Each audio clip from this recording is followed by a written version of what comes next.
امید پہ دنیا قائم ہے۔ ہارون رشید، 20 اپریل 2020۔ عروج کی طرح زوال بھی ہماگیر ہوتا ہے۔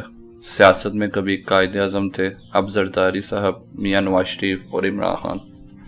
ظفر علی خان اور محمد علی جوہر صحافت کی آبرو تھے، اب مجھ جیسے کجویاں۔ اللہ جانے زوال کا یہ سفر کب تھمے گا۔ امید پہ دنیا قائم ہے۔ 50 برس ہوتے ہیں پیپلز پارٹی کا ایک جلوس میکلوڈ روڈ سے گزرا۔ روزنامہ کوہستان مرحوم میں یہ ناچیز ادارتی صفحے کا انچارج تھا۔ انچارج کیا، صحافت کے بہترین اساتذہ میں سے ایک سید علی رضوی کا مددگار۔ انہیں ایک نائب کی ضرورت پڑی تو نیوز روم سے میرا تبادلہ ادارتی شعبے میں کر دیا گیا۔ عمر میری مبلغ 21 برس تھی، نصف جس کے سارے 10 ہوتے ہیں۔ کبھی کبھار وہ خلیل ملک مرحوم یا خاکسار کو ادارتی نوٹ یا اپنے کالم آج کی باتیں کا ایک حصہ لکھنے کا حکم دیتے۔ خلیل ملک میں اعتماد بہت تھا، میں التجا کرتا کہ یہ میرے بس کی بات نہیں۔ وہ اہل زبان تھے مگر بات پنجابی میں کرتے۔ LLB کے طالب علم تھے کہ عنایت اللہ مرحوم کی نظر پڑی اور وہ کوہستان کے اداریہ نویس ہو گئے۔ مجبوراً ادارتی نوٹ لکھا جاتا اور 3-4 حصوں پر مشتمل کالم کا ایک ٹکڑا بھی۔ رفتہ رفتہ کچھ اعتماد پیدا ہوا تو گاہے بگاہے کالم لکھنے لگا، بے ڈھب بے اسلوب، مگر وہ گوارا کرتے، اصلاح فرماتے۔ انہی دنوں تاریخ ساز ناول نویس نسیم حجازی نے، کہ چیف ایڈیٹر تھے، طلب کیا اور حکم دیا کہ یہ ایک انٹرویو ہے، اسے مضمون بنا دو۔ حیران کھڑا انہیں دیکھتا رہا۔ 21 سال کی عمر کا ایک اخبار نویس جو صرف 2 سال کا تجربہ رکھتا تھا، اس پل صراط کو کیسے عبور کرے؟ بولے مجھے نہیں معلوم، جاؤ اور اپنا کام کرو۔ آدھی رات تک جوتا رہا، حتیٰ کہ بات سمجھ آ گئی۔ تمام نکات نوٹ کیے، اہم اور غیر اہم نکات میں کچھ نہ کچھ امتیاز کرنے لگا تھا، اور یہ کہ عبارت میں ربط کا اہتمام کیسے کیا جاتا ہے۔ نسیم حجازی صاحب کی خدمت میں پیش ہوا تو انہوں نے اس بات میں سر ہلا دیا۔ داد تو کیا ملتی کہ کوئی کمال تھا ہی نہیں، یہی اعزاز کی بات تھی کہ انہوں نے کوئی اعتراض نہ کیا۔ کچھ دن گزرے ہوں گے کہ حجازی صاحب نے پھر طلب کیا، حکم دیا کرشن نگر کے مسائل پر ایک فیچر لکھو۔ میری بلا جانے کے فیچر کیا ہوتا ہے۔ میکلوڈ روڈ پر ہراساں اور حیران میں چلا جاتا تھا کہ ایک سینئر اخبار نویس سے ملاقات ہو گئی۔ مسئلہ بیان کیا تو وہاں سے اور یہ کہا، تم نسیم صاحب سے بہتر فیچر لکھ سکتے ہو۔ میں اور گھبرایا۔ نسیم صاحب سے بہتر؟ اس وقت میری نگاہ میں وہ پاکستان کے سب سے بڑے قلمکار تھے۔ اب یاد نہیں پڑتا کہ وہ فیچر لکھا جا سکا یا نہیں۔ میکلوڈ روڈ پر پیپلز پارٹی کے جلوس سے ایک خیال اخذ کیا اور کالم لکھا۔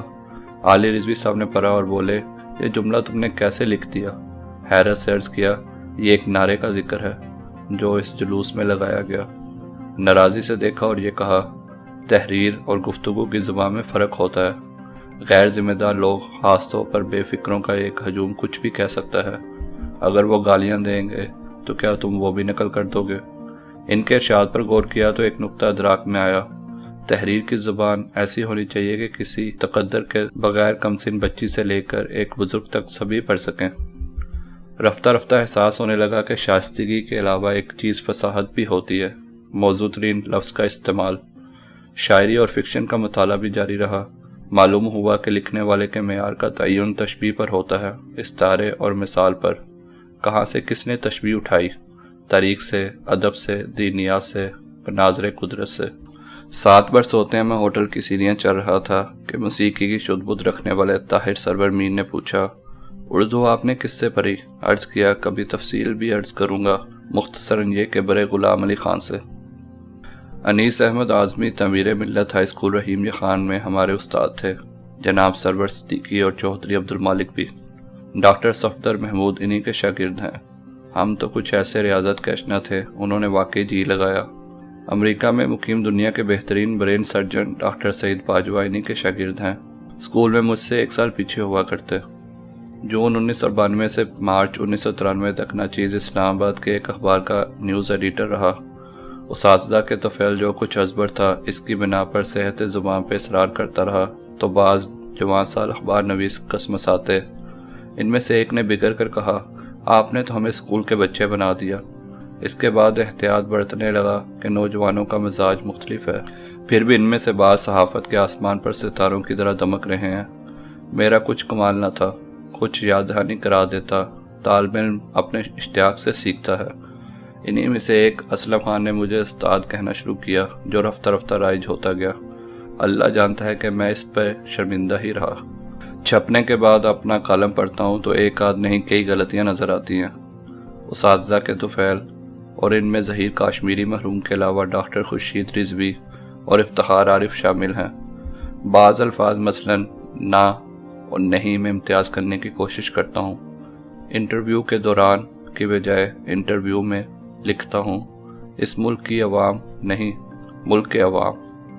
صحافت اب آزاد ہے، اخبار نویس بادشاہت پر تلے ہیں۔ جنگل کے بادشاہ انڈے دیں یا بچے، سیاستدانوں کا حال بھی یہی ہے۔ کتاب سے واسطہ ہے نہ اہل قلم سے۔ سید مشاہد حسین بڑے ہی ذہین آدمی ہیں، مگر انگلش میڈیم۔ لاہور کی بازاری زبان کے بعض لفظ ان کی وجہ سے رائج ہو گئے۔ مشاہد حسین تو خیر صاحب ذوق ہیں، چند ایک غلطیاں ہی ان سے سرزد ہوئیں۔ نئے لیڈروں اور صحافیوں کے استاد اب شیخ رشید ہیں۔ لفظوں کے خاندان ہوتے ہیں، نسلیں اور رشتے ناتے۔ 1400 سال پہلے رحمت للعالمین صلی اللہ علیہ وآلہ وسلم جن لوگوں میں مبعوث کیے گئے، جہالت کے باوجود وہ بعض اوصاف کے حامل تھے، وعدے کے پکے، مہمان نواز اور سخت جان، فصاحت کے اعتبار سے تاریخ انسانی کے بہترین لوگ۔ وہی قرآن کریم کے اعجاز کو پا سکتے تھے، وہی ختم المرسلین صلی اللہ علیہ وسلم کی فصاحت سے اکتساب نور کے اہل تھے۔ لاکھوں احادیث ہیں مگر خود سچائی ایک میں بھی نہیں۔ یہ البتہ ارشاد کیا، مجھے جامع کلمات عطا کیے گئے، فرمایا فصاحت مرد کا زیور ہے۔ سیکھنے کو لازم ہے کہ آدمی آرزو مند ہو۔ حمید اختر مرحوم کو یہ طالب علم ہمیشہ غور سے پڑھا کرتا، مسعود اشر کو بھی۔ منو بھائی اور عبد القادر حسن نے بھی ایک زمانے میں تہلکہ مچا رکھا تھا۔ عروج کی طرح زوال بھی ہمہ گیر ہوتا ہے۔ سیاست میں کبھی قائد اعظم تھے، اب زرداری صاحب، میاں محمد نواز شریف اور عمران خان، ظفر علی خان اور محمد علی جوہر صحافت کی آبرو تھے، اب مجھ جیسے کجویاں۔ اللہ جانے زوال کا یہ سفر کب تھمے گا، امید پہ دنیا قائم ہے۔